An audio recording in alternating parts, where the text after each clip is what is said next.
something. Or someone. Do my eyes deceive me, or is that the Traveler and Paimon? Xavier? What are you doing here? I was in the general area, and now I'm in this specific area. There, that's me. So what about you two? We have some questions and thought you might be able to help.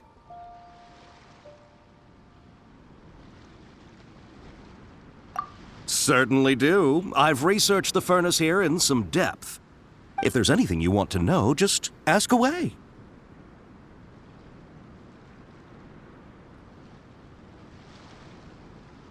Like the back of my hand? Make no mistake, I have been here a good many times before. Not only that, but I've met people in Inazuma whose families used to live in Tatarasuna years ago. They said it's all true, the history here.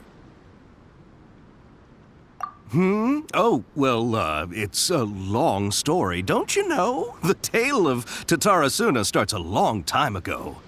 I'm told that its history as one of the most foremost forging and smelting operations in the nation goes back around 1,000 years. Still, the furnace has had a couple of serious maintenance issues along the way. A couple? When exactly?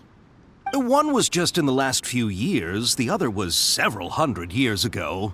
A fun fact, I'm not the first Fontaine tech guy to come and work on it either. There was a guy back then too. They say he was a mechanic who consulted on a technology upgrade. It seems like the technological collaboration between our two nations goes back a long way. How about that?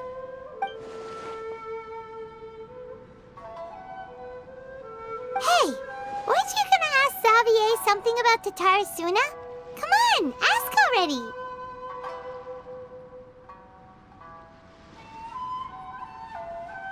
Oh, I didn't realize you two were here for a history lesson.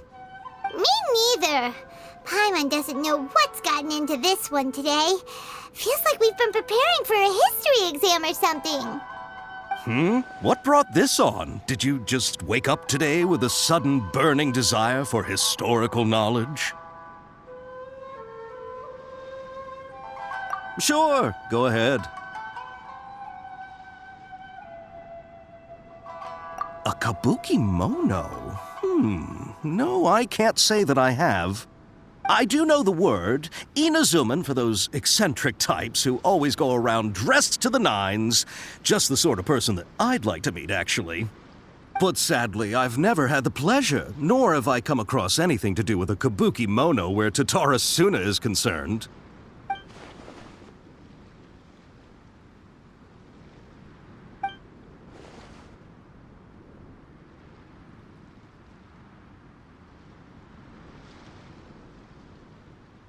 Of course! Don't mention it. Oh, we're leaving? Okay, bye, Xavier. Oh, you're most welcome. More than happy to help. Farewell. Looks like you got all the information you're looking for.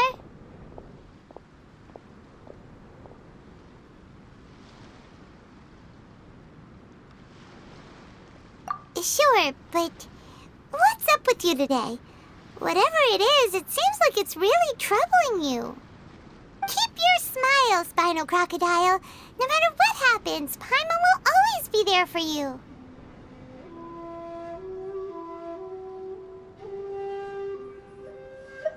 Hey, don't mention it. All right, let's head off and go meet Nahida.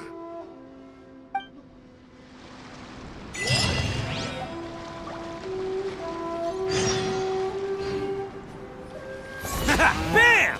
Go, strike a pose. Wibbly wobbly. Let's roll!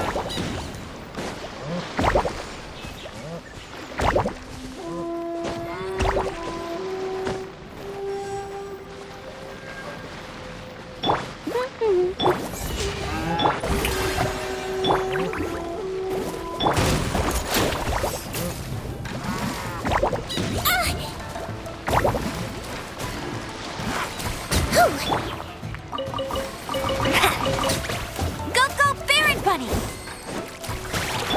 Attaboy!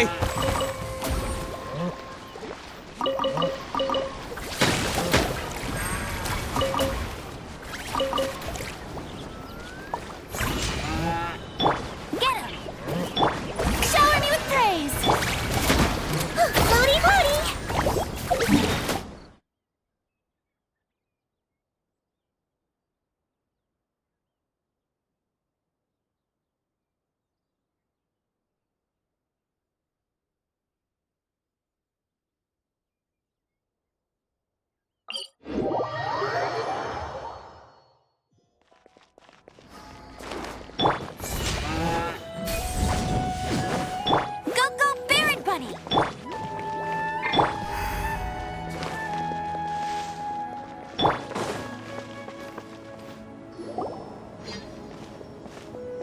Hey, it's them!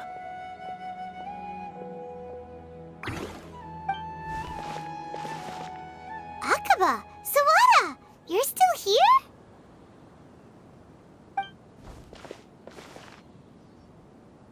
Indeed we are. If you have a moment, we'd love for you to join us once more. We have time. What do you want to talk to us about? It's the same topic we discussed last time. Obviously. Still looking for more info about Tatarasuna, huh? Should we join them?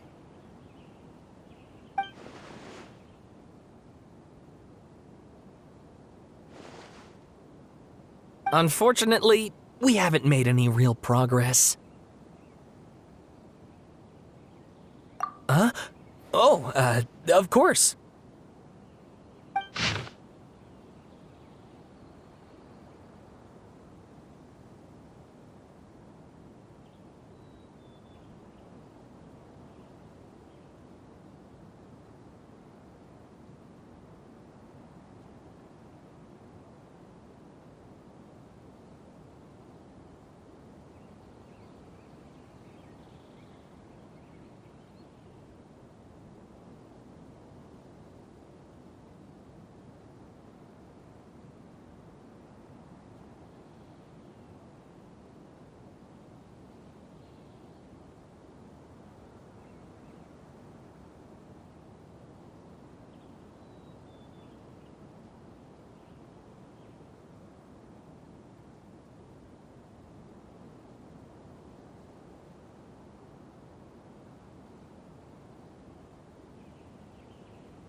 I presume you'll want to read mine as well.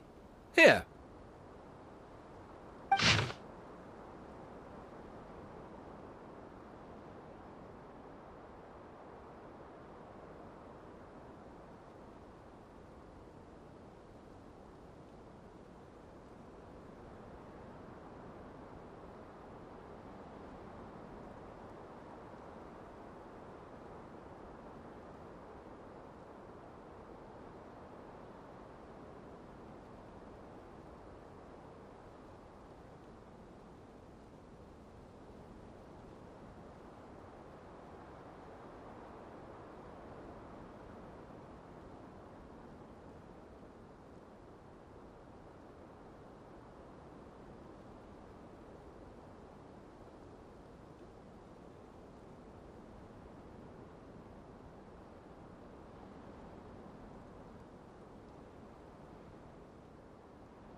Well, what do you think?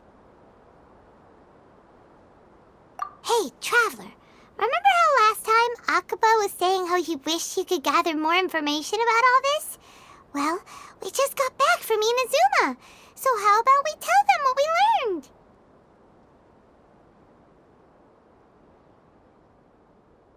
What did you find out? Something big? It's a long story.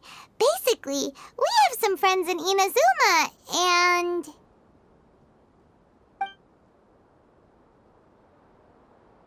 Wow, so many new details. Thank you so much for sharing that with us. Well, well. So it all comes down to one man's desire for revenge. Huh. You heard this from a member of the Amanoma clan, you say? Then I guess it must be true. Ugh. So there's no ghost story here after all. This new information actually lends further credence to my hypothesis. Evidently, swordsmiths were seen as having an incredibly prestigious role in society those days, to the extent that harming them was conceived of, at least by the perpetrator, as a way of exacting revenge against those in power. Yes, okay, point taken, you were right. But that doesn't mean I can't carry on with my novel. And they're back at it. These guys are really into this. Oh, so sorry. Look at us, prattling on about our projects and ignoring you. Thank you so much for the information.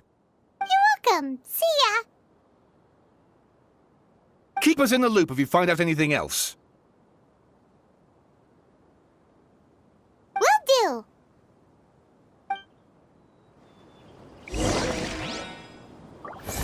Bam!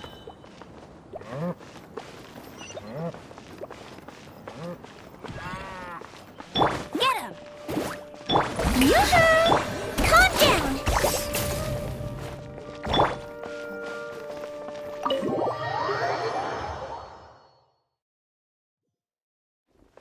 Let's roll!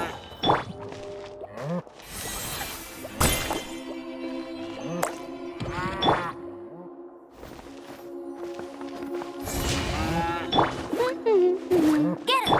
Strike a pose! Let's see! Bam!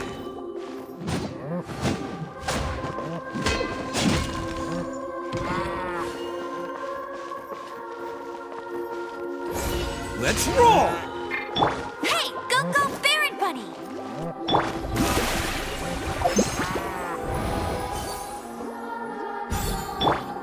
Attaboy!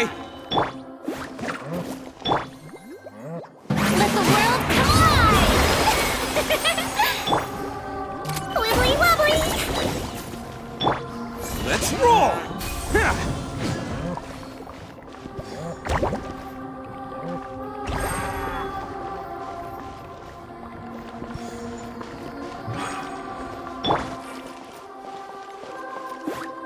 Get him! The show begins! Let's do! Bam!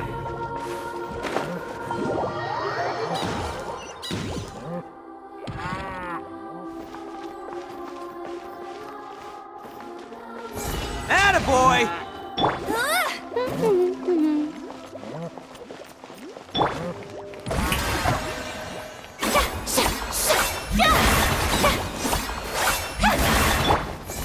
Bam! Let's see! Get him!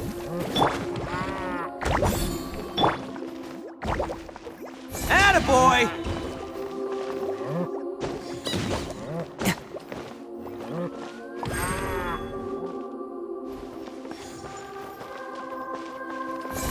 Bam! Hey! Yoo-hoo! Calm down!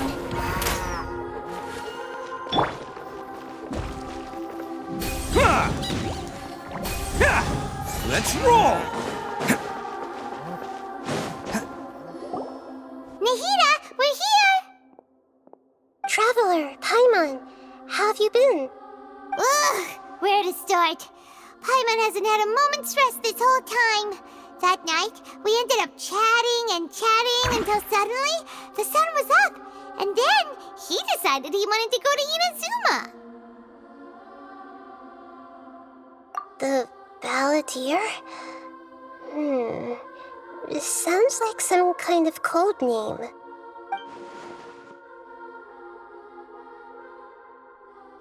You look troubled. Is there something you need to tell me?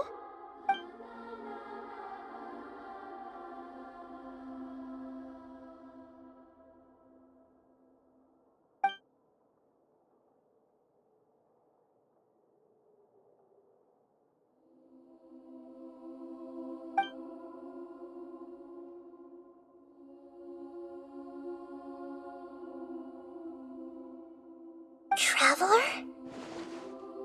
Hey, what's wrong? You look so upset.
That's quite a story.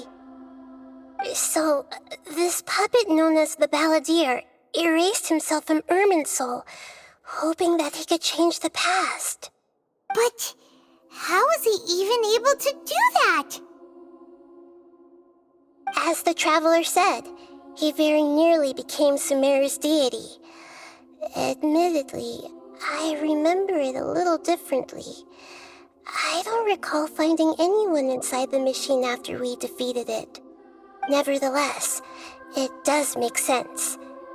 If someone were to successfully erase themselves from Irminsul, the world would change to reflect the new reality. So, you believe this person really existed, and we just don't remember him because he literally changed the world? Yes. Theoretically speaking, it is possible to do this. But I'm struggling to imagine the kind of person who would dare go through with it. The Traveler comes from a world beyond Tevat. That's why there's no information about him in Irminsul, and it also explains why any changes to Irminsul wouldn't affect him. So if there's anyone in the world capable of retaining memories from a past that has been rewritten, it's you. It's quite incredible when you think about it. Paimon's having a hard time understanding this Balladeer guy's motivations. Why did he do it? I can only make inferences based on the information we've been given. As for what kind of person he was, only you remember that.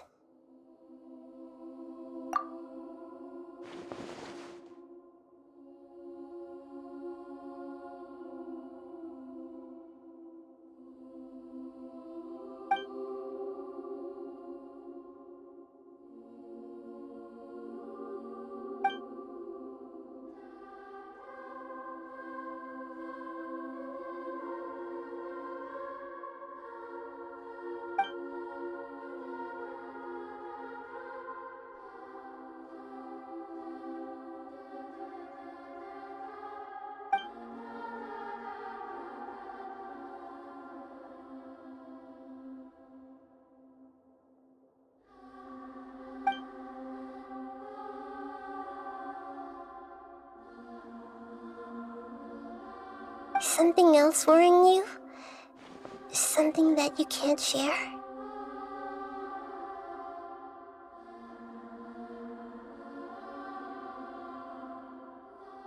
It couldn't change the fate of the ones who had died, right?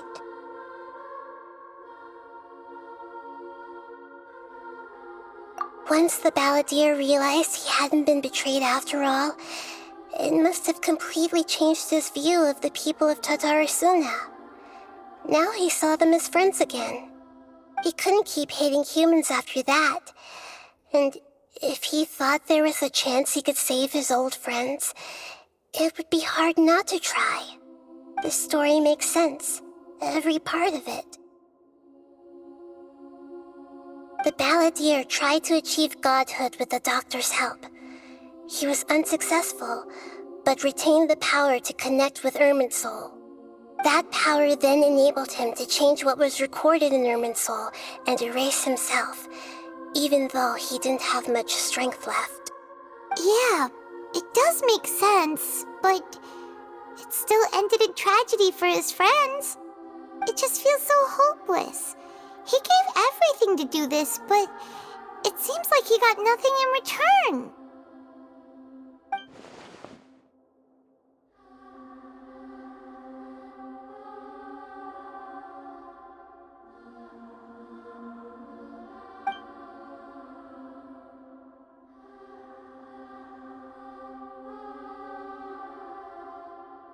Please wait a moment. I want to check something. Found it. This should be the one. It turns out that I have a strange way of confirming everything he has told us. What is it? A record from a personal collection. It was tucked away in a corner. You should take a look.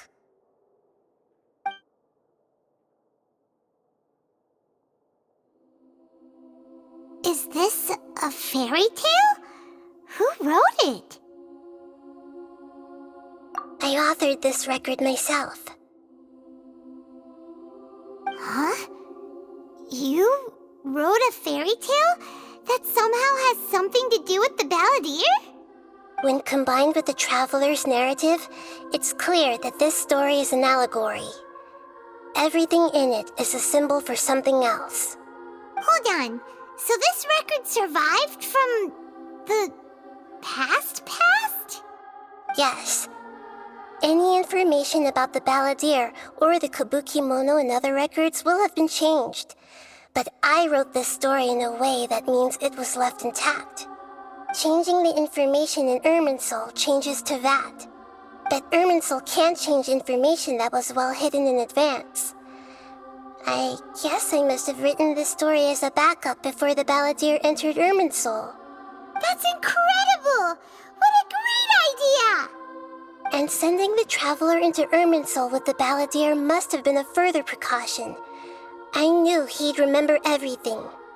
This story is abstract enough that it still resonates with the present information recorded in Irminsul.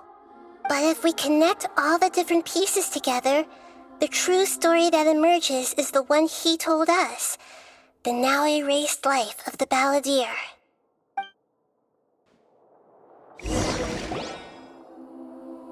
There was once a lone monster draped in fox fur.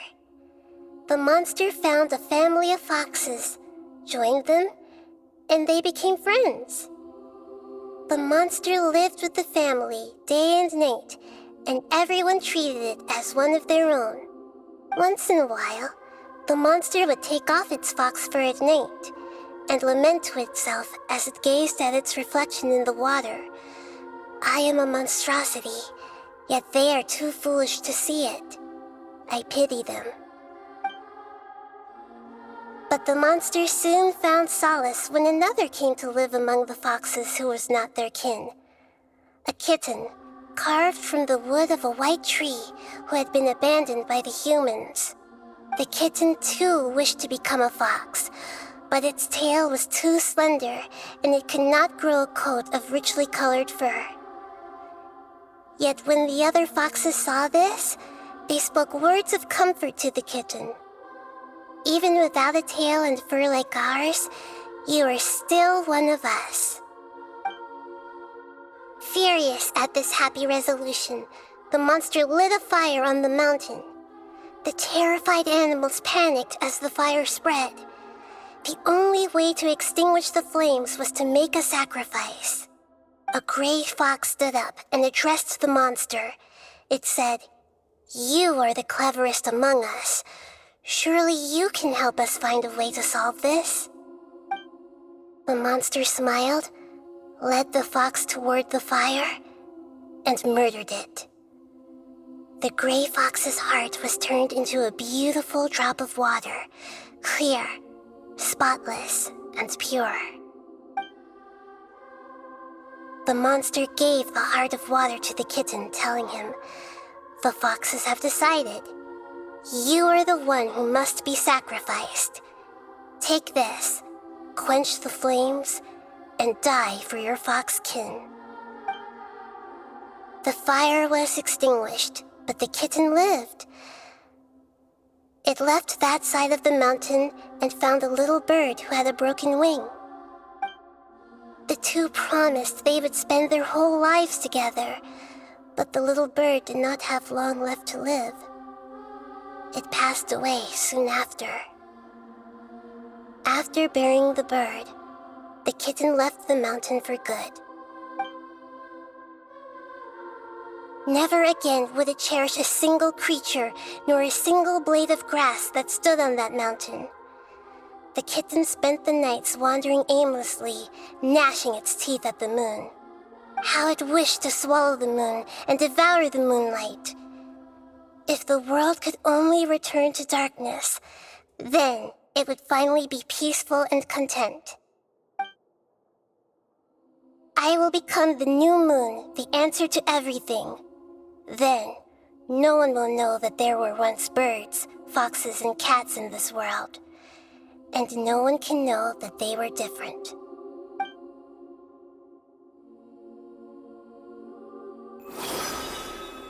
We solved it! I remember now. This is not just the balladeer's story. It is his very own memories. I made a backup so that it would be preserved no matter what happened. To become a god, he was experimented on and modified countless times.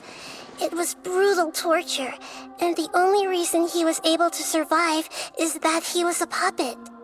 This memory was extracted from him by the scholars. Presumably, they kept it to have something to defend themselves with. Creating a deity was just the first step. Some of them wanted to be able to control it. That's why they backed up his memory for later use. I buried it deep inside one of my own dreams, and then hid it inside an allegorical story so that it wouldn't be altered. It's hard to believe that this person really existed, let alone that he tried to get rid of us on more than one occasion.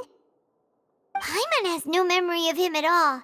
He completely vanished like a puff of smoke. The balladeer agreed to help me look for information about the Descenders, and although he was unsuccessful, he still helped you.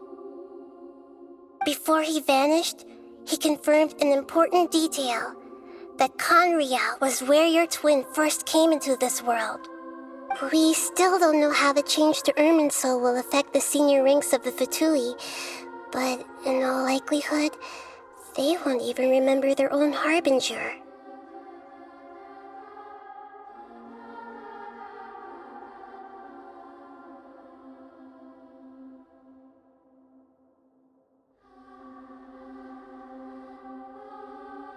It sounds like Paimon wouldn't like this guy a whole lot if he was still around. But still, Paimon doesn't like the way it all ended that much better. This is why wisdom alone cannot answer all our questions. We look, we see, and we comprehend, but the question still troubles us. So the answer is not everything. People yearn to find the truth and then conquer the troubles they face. When you give someone the truth, you give them a chance to choose their own destiny. To others looking on, this may seem like a pointless endeavor, but for him, the chance to act on his desire to disappear must have meant a lot. Never forget that even when we walk beneath dark clouds along a road filled with suffering, the light of wisdom is always there, guiding us toward a better destination. And that is what you have been doing all along. Yeah, Nahida's right. Cheer up. How about we go get something to eat? We can pick up this heavy conversation again later. Good idea. Paimon, why don't you take him out for a walk to clear his head? You got it. Come on, Traveler. You need to get out of your head for a while. You'll feel much better after taking a walk. Let's go get a snack from one of the stalls in the Grand Bazaar. That'll be sure to lift our spirits. It must be really tough being the only one who remembers all that. But Paimon's always here to help cheer you up.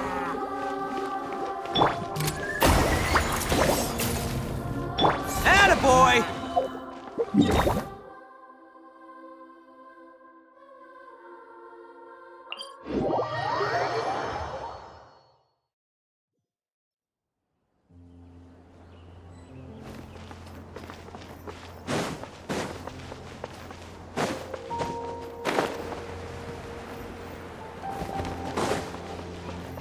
Let's roll! Let's